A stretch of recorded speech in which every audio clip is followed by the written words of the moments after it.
comes here to McGregor country, and he goes bursting into the local pub shouting, "Which one of you is Rob Roy McGregor?"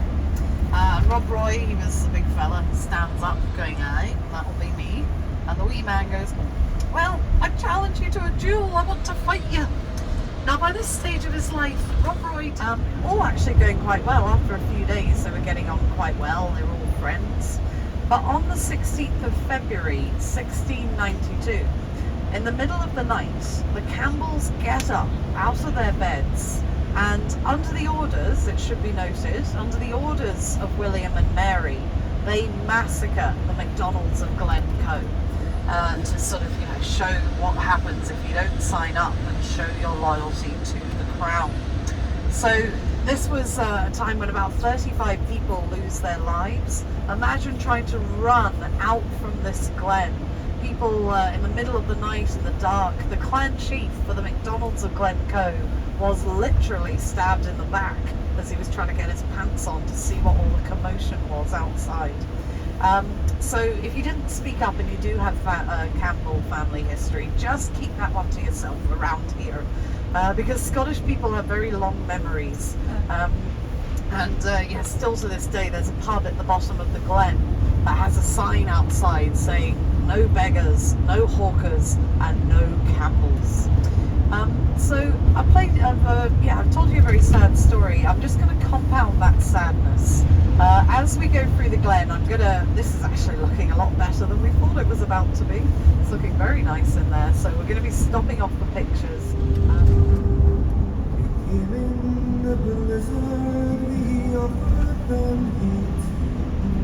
With all their heads, fine shoes feet, and they slept in the house of MacDonald.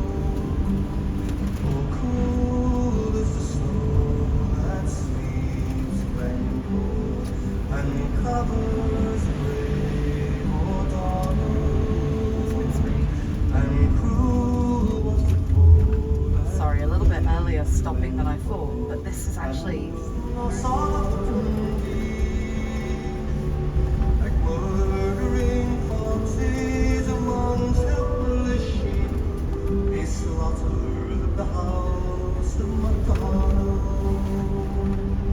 Oh, cruel is the snow that sleeps Glencoe, and covers brave O'Donnell, and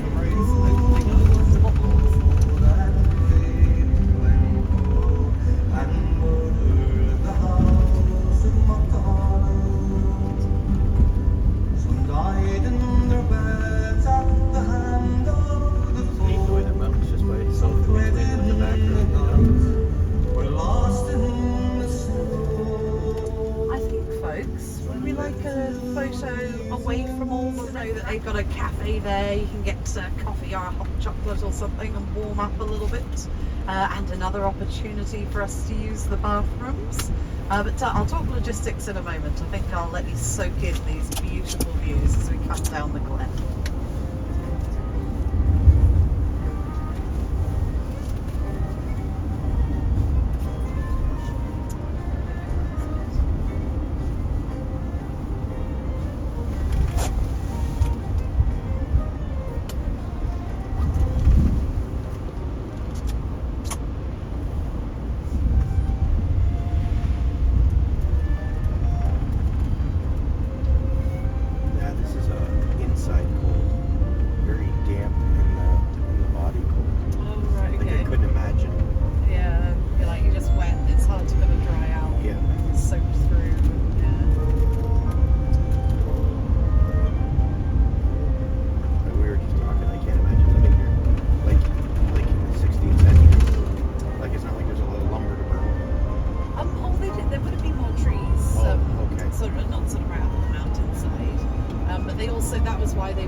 So I think there's a few sort of it's just sort of about half a metre under the kind of crust basically.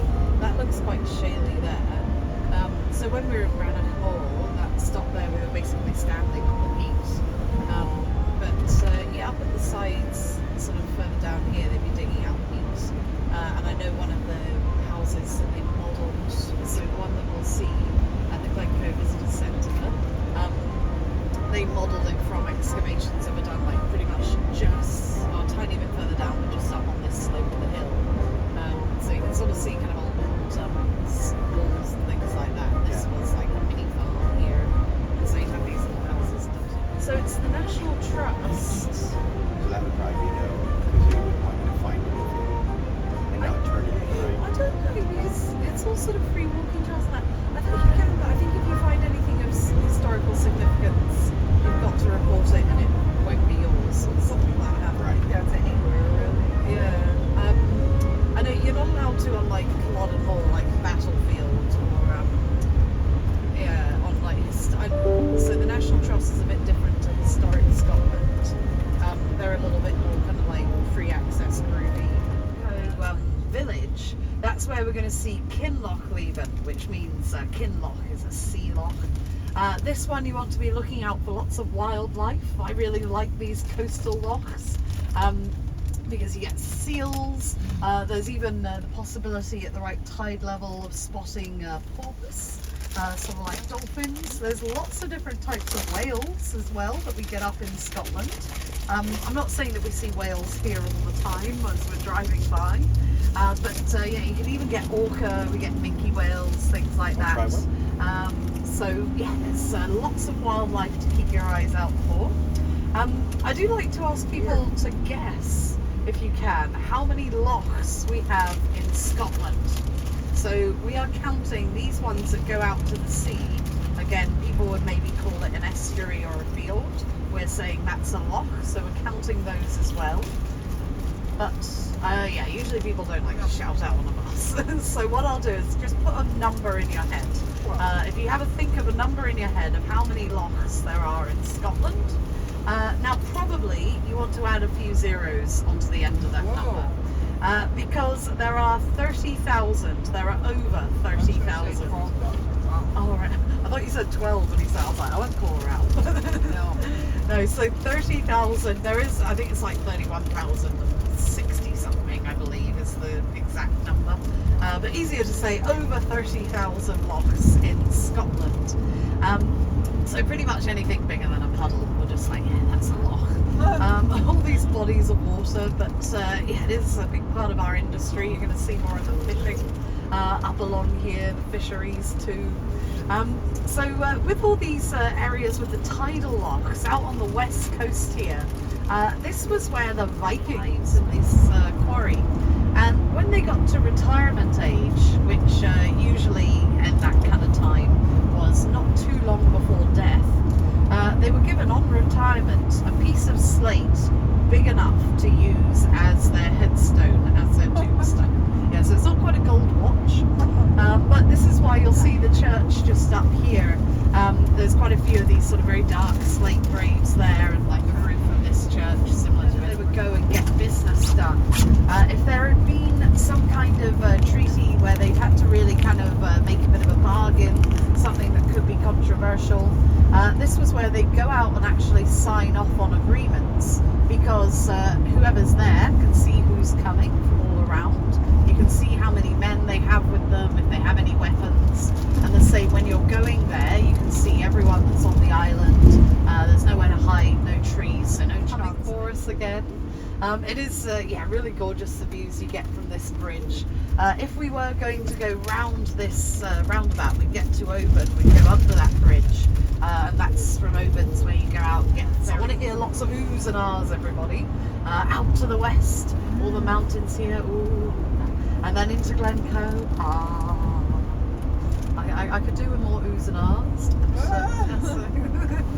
So this mountain, sorry, or was it something out there? Well, it's just, you guys use the word loch as in reference to loch land, water that's locked by land. No, it's from the Germanic meaning like a hole. Because we use lochs as like a wall, and then another wall, and a waterway. Like a lock and key, like in a canal. Yeah. Yes, and we'll see some of those too when we go into the Great Glen. We've got the Caledonian Canal.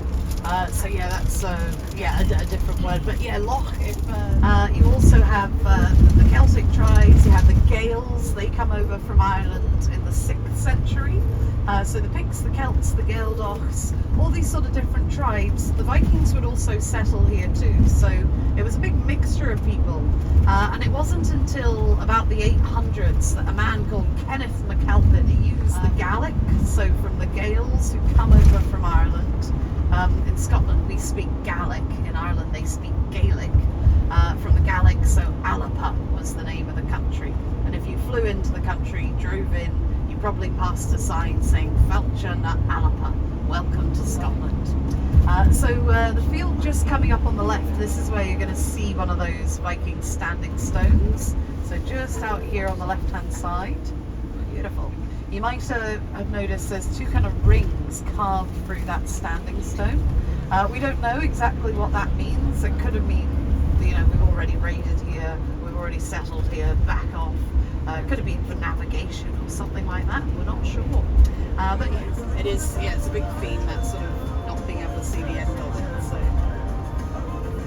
it's really nice.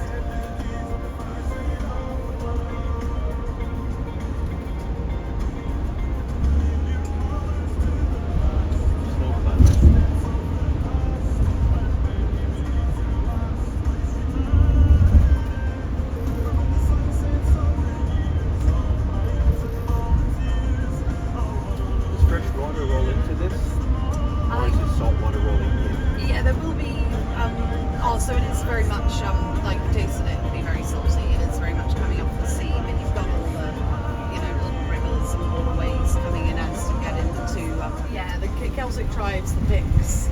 They did go a bit further, so Trajan was like the biggest expansion in the empire, and he's sending up Agricola, and then when Hadrian comes in, he was a... Vikings, how the Vikings made relationships with Norway. Their kings would come here and they tried to marry them together and create a peaceful union between the Vikings and the people from Britannia. So it's, I can't think of the name of this. Yeah, I've heard of 7 kings, but my husband watches a few of those, like the actual true Vikings and stuff.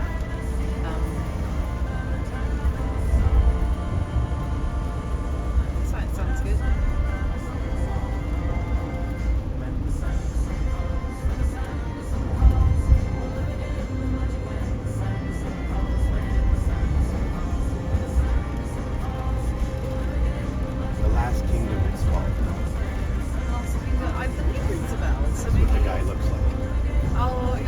I think my husband watches it. Yeah, phenomenal. And they're all incredibly good looking. I think. Most of them are. Yeah, whenever he's watching it. And Rutland Barracks, that was the other one. So these main for keeping control in the Highlands during the time of the Jacobite uprisings. After the massacre of Glencoe and the fallout there, that really served to kind of galvanise people onto what side they were on. The fact that the Campbells had gone and followed the government's orders, but they had taken advantage of the Highland rules of hospitality, sort of showed what the government, in the eyes of the Catholic Highlanders, the Jacobites, they were saying, this is what the government's capable of. Look, they don't care for our way at all. And then, you know, the Campbells had obviously chosen their side. Those who are on the government side, they were very much set there. There's no need for it. They didn't want to hang around up here, the Redcoats, after they'd achieved their aims with the Battle of Culloden. So just here on the left, that's where the fort was. So these forts, to keep control, it came about when he raised taxes.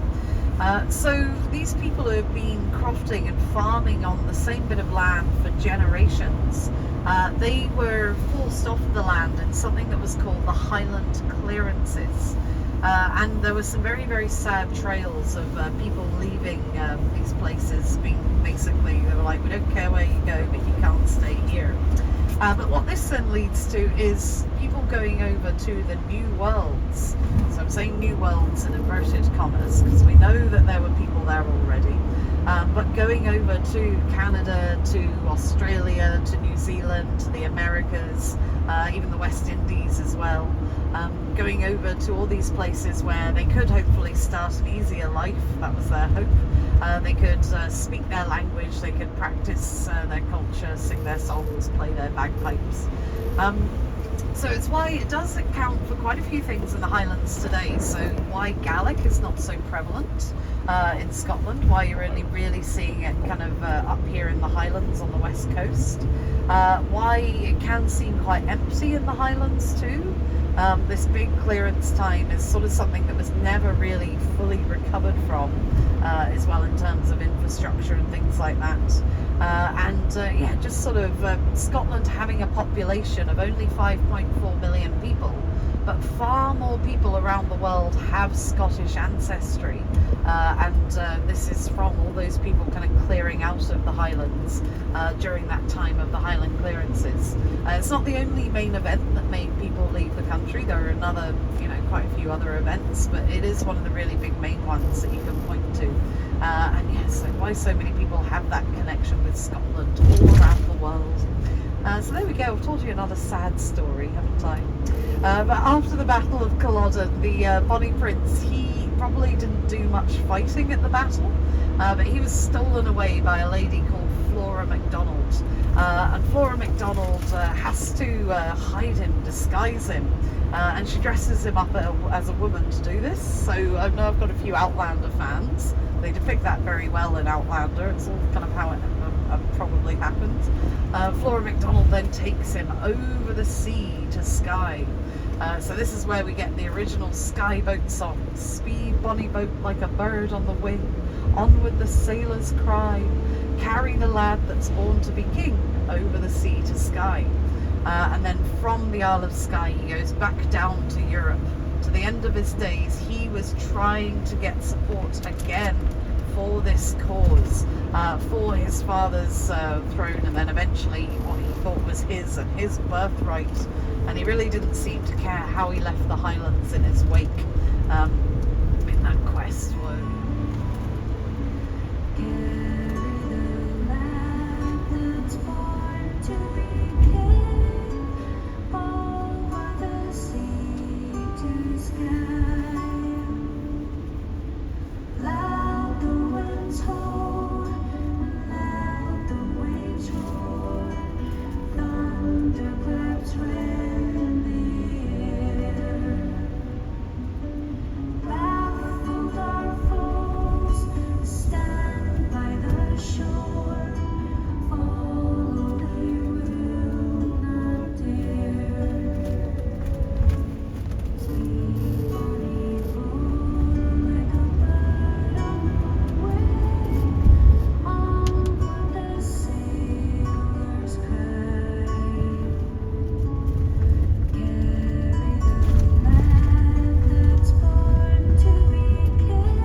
To our left here, this is the Ness Range, the tallest mountain.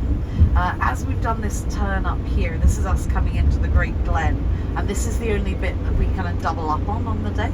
So we're going to drive from here to Fort Augustus. It's about 30 minutes from here, and then we do come back down to this section and then we turn off. over to the east.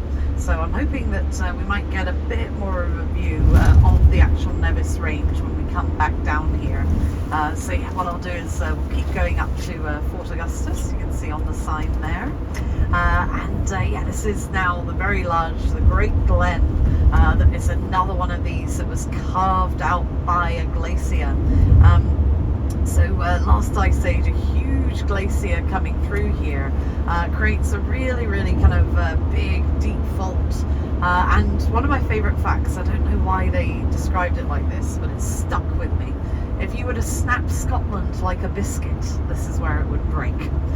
So this is kind of the thinnest part, and it causes these lochs going right through this glen. So we've seen Loch Linney. Loch Linney sort of feeds in out from the sea. The next one that we're going to see is called Loch Lochy. Yep, that is the name of the loch. It's not like Loch McLoch face, but it is called Loch Lochy. And then we have Loch Oich. Loch Oich is kind of a smaller one. And finally, the largest loch in the Great Glen is Loch Ness. So they are all very deep because of this glacier and the way that it would have been carving out between the mountains for hundreds of thousands of years. So yeah, this is what causes some quite interesting things to be found in this loch, in these lochs anyway. We do know after that ice age that the sides of the glen kind of come back in together. The glacier had been pushing them out, it comes back in, and it traps quite interesting things in some of these places. So we're asking about the fish.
Just make it out. There's a bit of a kind of green sort of semicircle down where they've cleared some trees there, and you might see I think there are a couple of lights up there for the machinery that is probably not doing loads of work in the rain today, but just here and then a bit further up where they've cleared as well.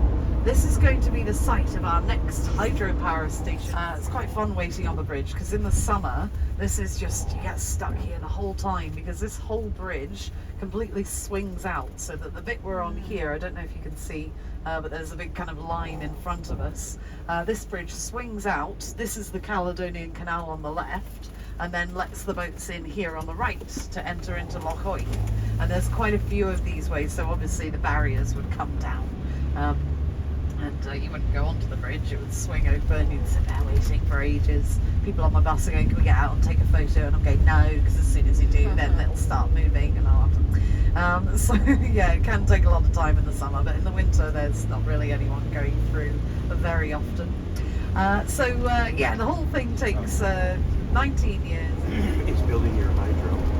Strawbag. Yeah, it's the name of the company. Never heard of Strawbag. Strawbag is the one who built our tunnels in Niagara Falls. Oh, were they good? Tell me they were good. Well, they were the largest tunnels ever built. Oh, good. So okay. they're 3 times the size of the largest New York subway. Oh, wow. And it was 25, 13 miles of tunnel underneath the city of Ness. It's neat to see that they're doing that 8,000 miles away. With the same company? The same company. I was Don and I worked for a company. I was in charge of the security for that Oh, tunnel. really? So when I saw the Strawbag sign, I'm like, wait a second. And that's what they do. They make the giant bores. So for instance, the bores that go through the Swiss mountains for the trains. That's Strawbag. They have that big boring machine. Good. So the ones in Niagara Falls were so big, and it cost so much money to take them out. And once the tunnels, I saw the Strawbag signs. So you passed. There was one on the right-hand side, just as we went and left Glencoe, the tourist thing. Right, There was okay. one on the right, and then just on the left-hand side, just before we This is another sort of small kind of part of the hydro. So that's your power grid station, which has a police unit there. So you guys are similar to us, right? Everything has to be, especially in the world we live in today. Yeah, I think they've had this road in particular. You can see a lot of trees have come down. We had some really bad winds too. So there was a power outage a few weeks ago in Augustus. The whole town was without power. We've had quite a lot of kind of high winds and trees down. We haven't had a lot of snow this winter, but we've had a lot of wild. Got a bit of EDM to it. Yes, yeah. A bit of an EDM sound to it. There we go. So the top of Loch, and then we've got the canal heading off here to reach Loch Ness.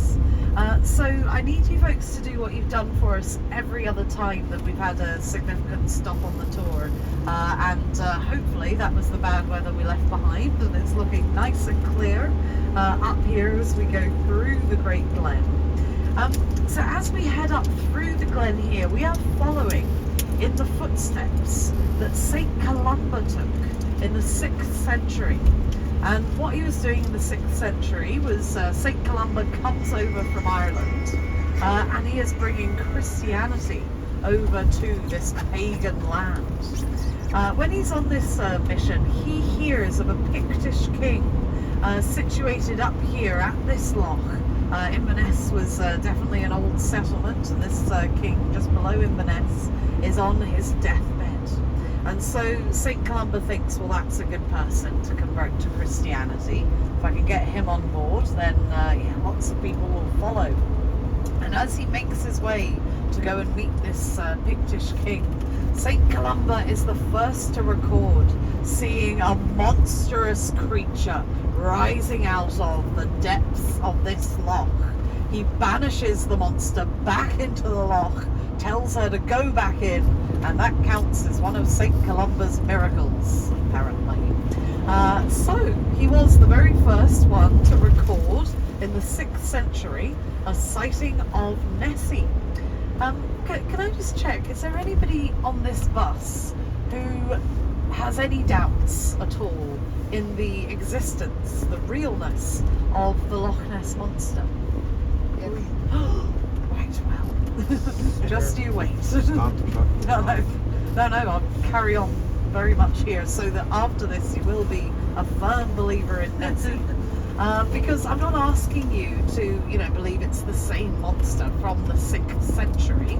That would be silly. No, I'm asking you to believe that that monster has had babies, and to this day they have gone down the line, evading anybody who has a camera in their hand. So, we've got there's things we already know about the opening and closing of the Great boat that you're going out on. This one, Cruise Loch Ness. They go out in the winter 3 times a day. In the summer, I think it's almost 6 times a day. They always have the sonar running, and it is about once a fortnight that something comes up under the boats on the sonar that is over 6 meters long. So I'm talking moving, I'm not talking like a tree trunk, I'm talking about something moving under the boat. I think the record is something like 12 meters long for the biggest thing they've seen moving on the sonar. So to give you an idea, this bus is just over 7 meters long, so 6 meters long, almost the size of the bus. And do speak to the guys on the boat. They have the sonar going. Ask them when the last time sonar. There's also, if you're going on the boat, so some of you have asked me this, the layout of it is that you've got the ground layer, the bottom layer of the boat. It's a double decker.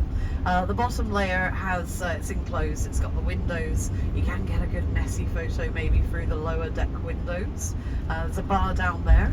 And then there is the upper deck, so that is open, but it does have like a canopy over the top of it. So it is obviously a bit more blowy on the top deck. If you're going, I'm cold, I really want to sit on the bottom deck. Yeah, you have your, so the tickets for the boat, you're going to be getting on the boat, it sails away at 2 o'clock, at 2 p.m. is when the boat sails away. So you want to be queued up there at least 10 to 2. So that's if you're like, I definitely want to sit on the ground lower layer. If you're very set on that, then you do probably want to get there.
send all of the ones that nobody loves.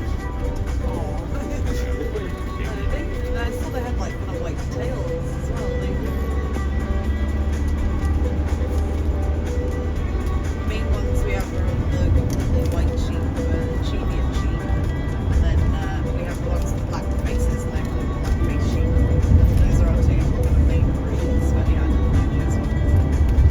I've never seen a black sheep. And you heard about black sheep. Black sheep. And we skipped some stuff that I would have stopped at because I didn't know. And then after you hear, he's like, we stop here, but this isn't the best place to stop. And I was trying to snap photos. He goes, stop taking pictures. I'm like, oh, okay, why is it not a good? And then he goes up 4 kilometers around the bed, and it's like the ultimate picture.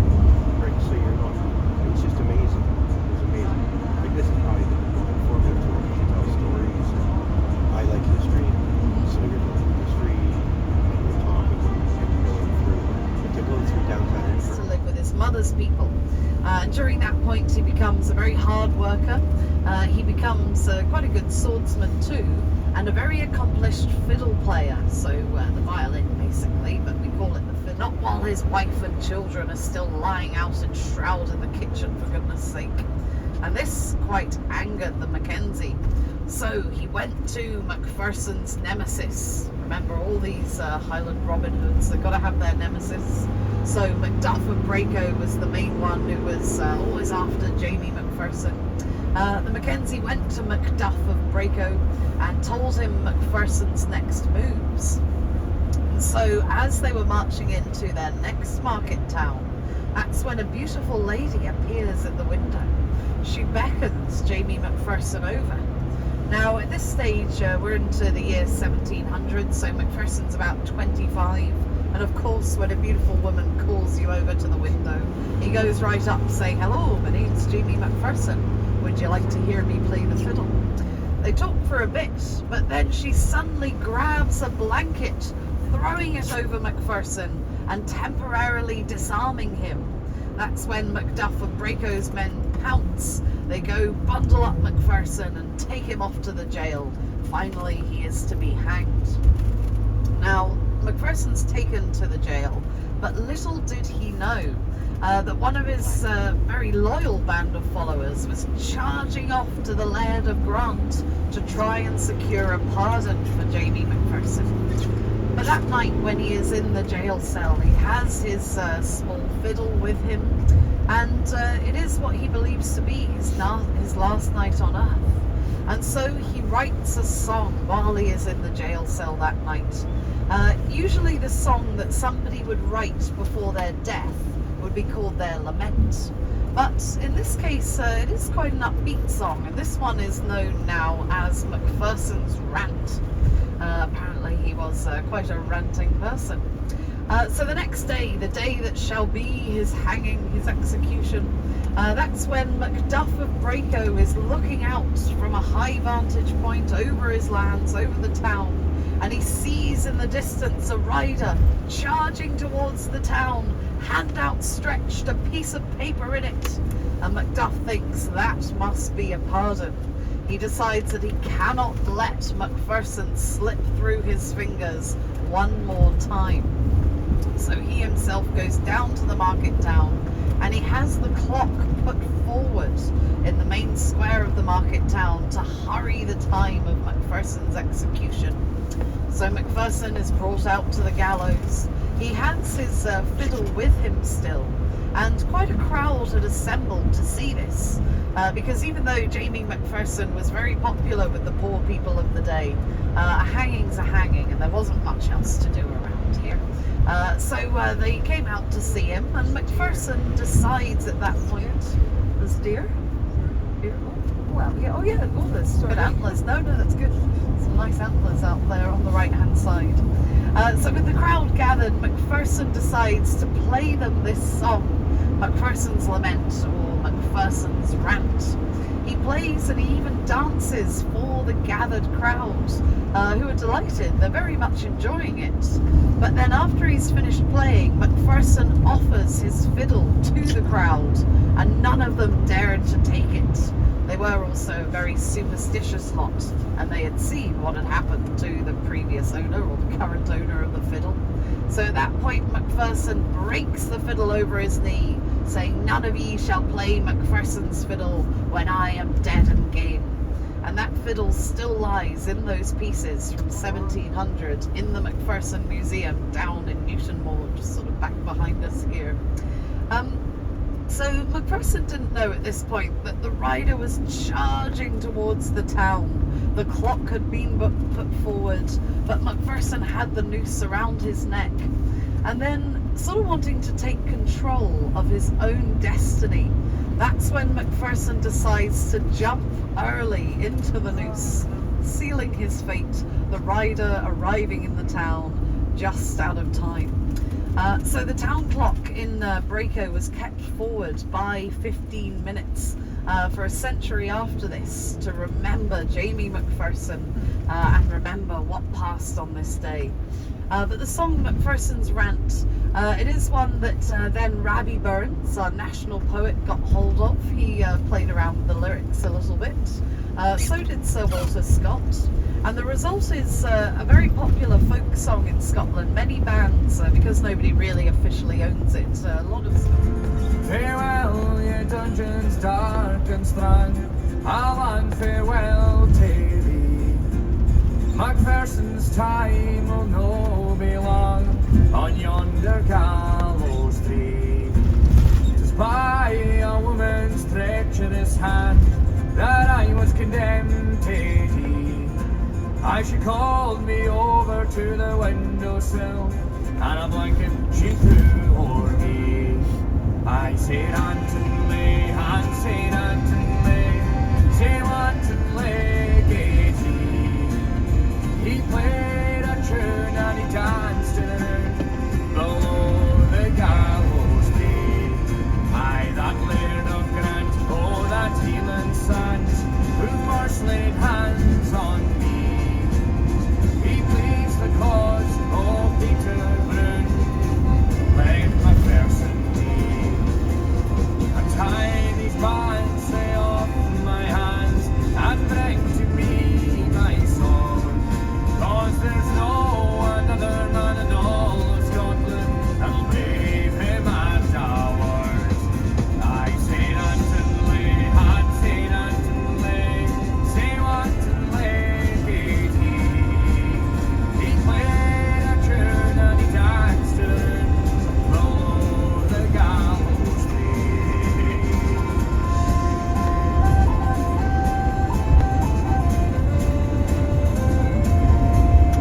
Well, there's some come here now to see me hang, and some to buy my fiddle.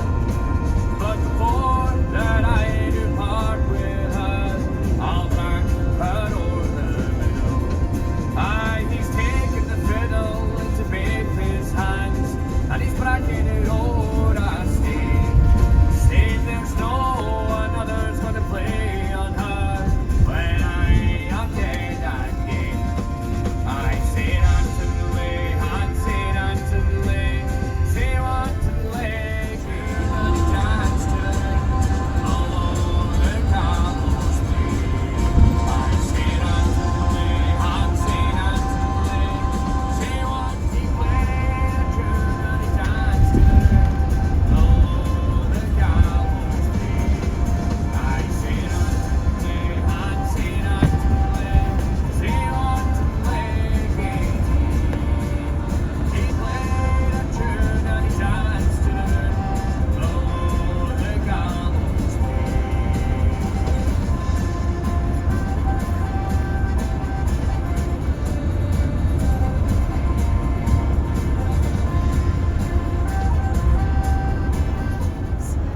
So we're actually about to pass the Drumocta Pass. The Drumocta Pass sort of famously gets the most snow on the A9. It is the highest point as well, this railway line on our right. This is the highest point of the British rail network up here through the Drumocta Pass. So we should see quite a bit of this snow staying with us. And you'll see we've got these poles at the side of the road again. You've got the tips on either side to help us find the road when it is snowing. So these big kind of rounded mountains that we're passing through, again, it's still the granite in this area, and the way that these are formed is sort of through granite bubbles, if you will. So way millions and millions of years ago, again, as the Earth's core is heating and cooling, up here these granite bubbles eventually cool, and it means that there's quite a sort of thin crust here.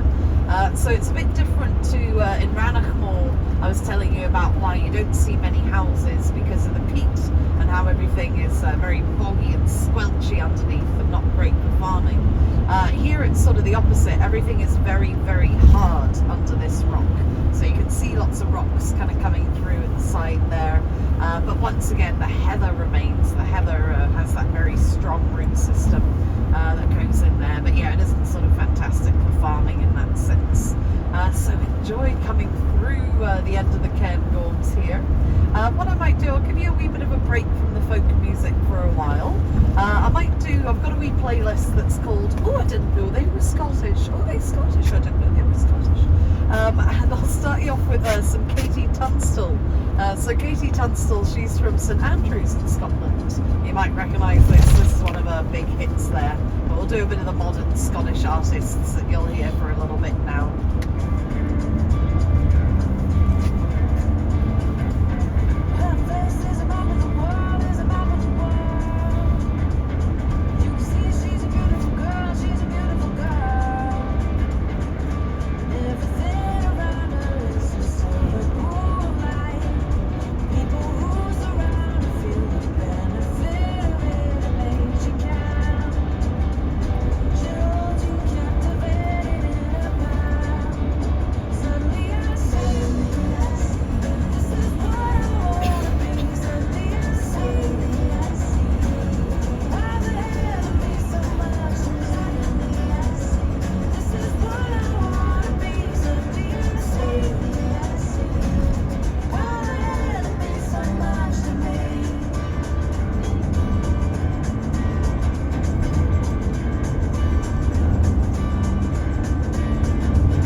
sort of, again, a Scotch egg is sort of not usually a restaurant food, but I think they have quite a good like kind of like bougie Scotch egg thing on their menu.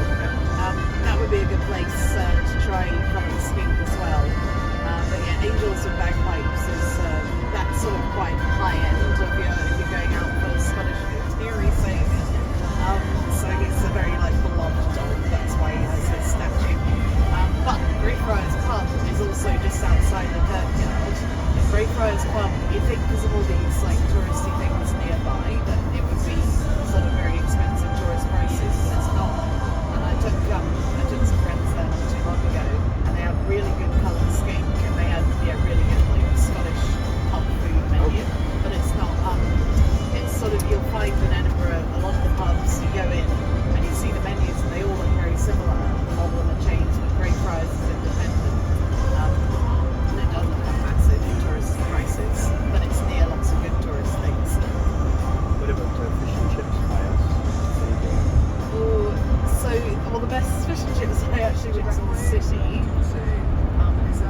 I'd have to sort of ask maybe other, because I'm not usually going to be eating fish and chips right in the middle of the city, but I'd have to, I'll see if any of the others will stop and have a good fish and chip recommendation. But yeah, if you had time to go down to Leith, because you guys said you like gin as well, don't you? She does. Oh, all right. Well, I don't mind it, but she's a gin well, freak. if you do go down to Leith, there's a distillery called Lind and Lime, L-I-N-D and Lime, and they do a really good wee gin tour, or you can just go in for a tasting.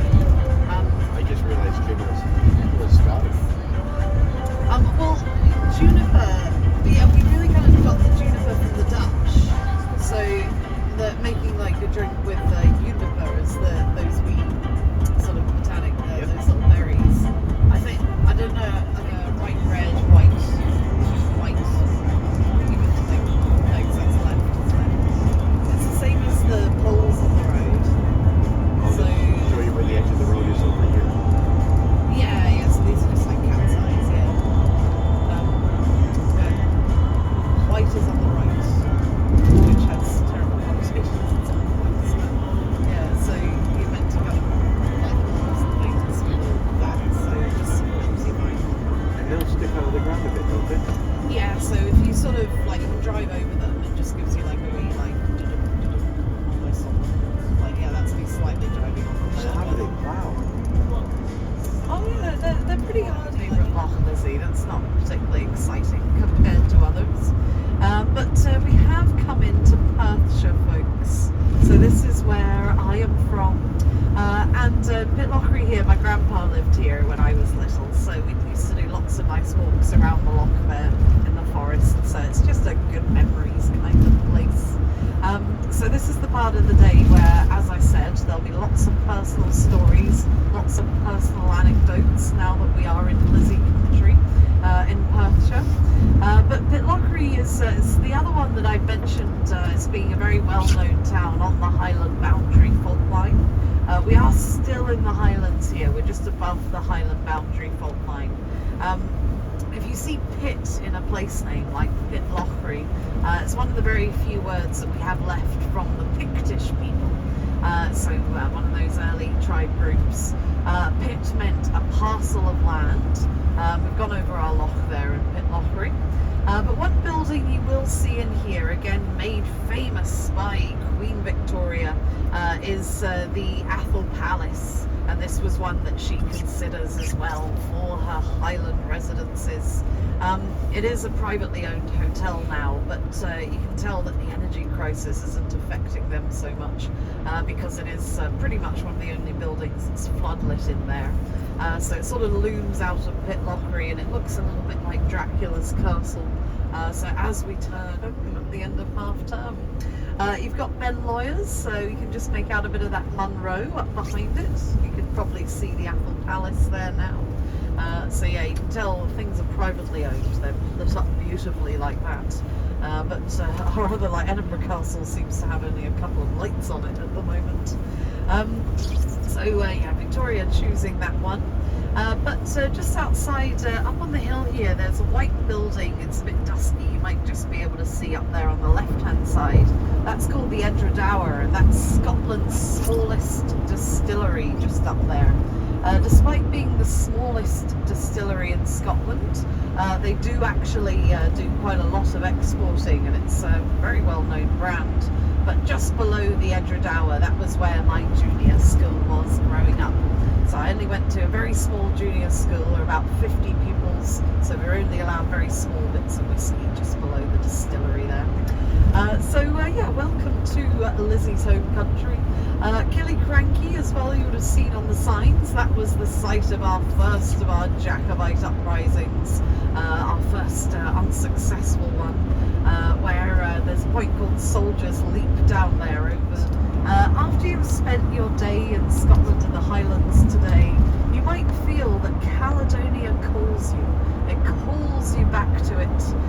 Definitely when I was in Australia, if you played me this song after I'd had a glass of wine, I would be a big wreck. I'd be like, oh, I want to go home. So to say goodbye to the Highlands folks, this song is Caledonia by Dougie MacLean.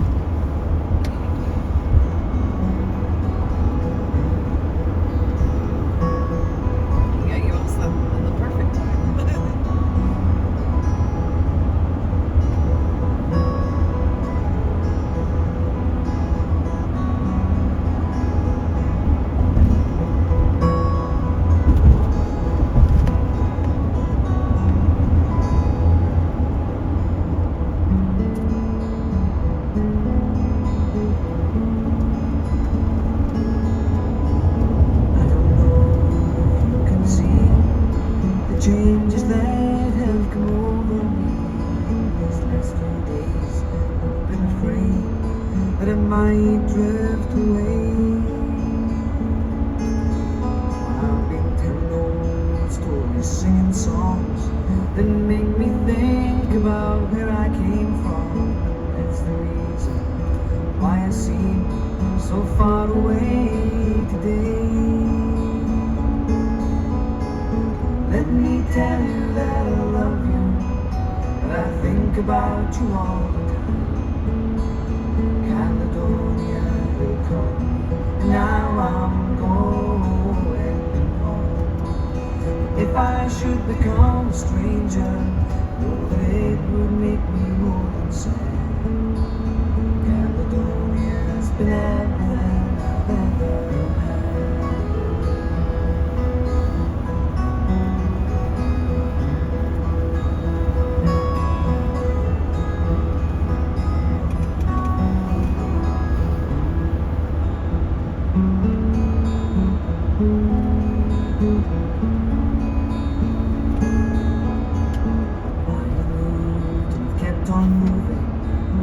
Proved the points that I needed proving, lost the friends that I needed losing, found others on the way. I've kissed the ladies and left them crying, stolen dreams, yes, there's no denying. I have traveled hard sometimes with conscience flying, somewhere with the wind. Let me Queen's Ferry crossing, but I think probably the real star of the show is out here to the left. So this is our railway bridge. This is the one I was telling you is a UNESCO heritage site, and this is the one that was built and completed in 1890. So if you have a £20 note, if you have a look on the £20 notes, we put it on the Scottish, the good notes, the Scottish £20 notes. We are really very proud of this structure. It has all these girders right across it. It has over 6 million rivets on that bridge. Those huge stone plinths at the bottom where the floodlights are. He was now lined up to be the engineer for the rail bridge to be built over the Firth of Forth. But in 1879, disaster struck because the Tay Bridge collapsed with a train on it as well. It was just before Christmas as well. It was the 21st of December. It was, and it still is, one of the worst industrial disasters of Scottish history. And understandably, they then say to Thomas Botch, you know what, I don't think we need you. I think we'll find someone else to design our bridge, thank you very much. And it could have given a bit of a rise to the phrase, a botched job or you botched it, didn't you? So after that, they really wanted to make this bridge incredibly strong because basically people needed to get their faith back up